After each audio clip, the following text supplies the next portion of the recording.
There will be times when the breakdown of societies is so great, the violence against civilians so substantial, that the international community will be called upon to act.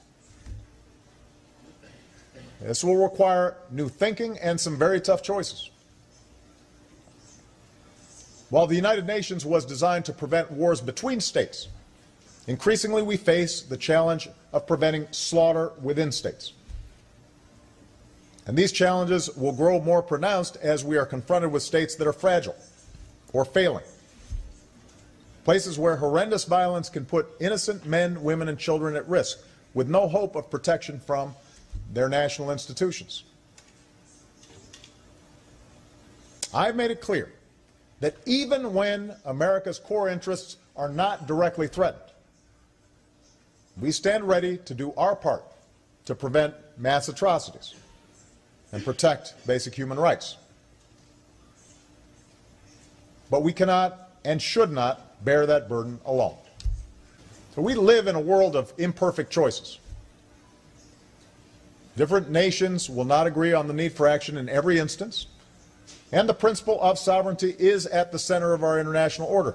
But sovereignty cannot be a shield for tyrants to commit wanton murder, or an excuse for the international community to turn a blind eye.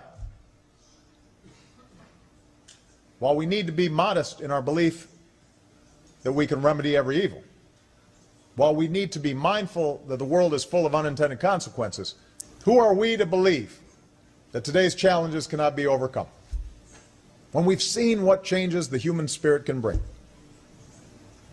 Who in this hall can argue that the future belongs to those who seek to repress that spirit rather than those who seek to liberate it?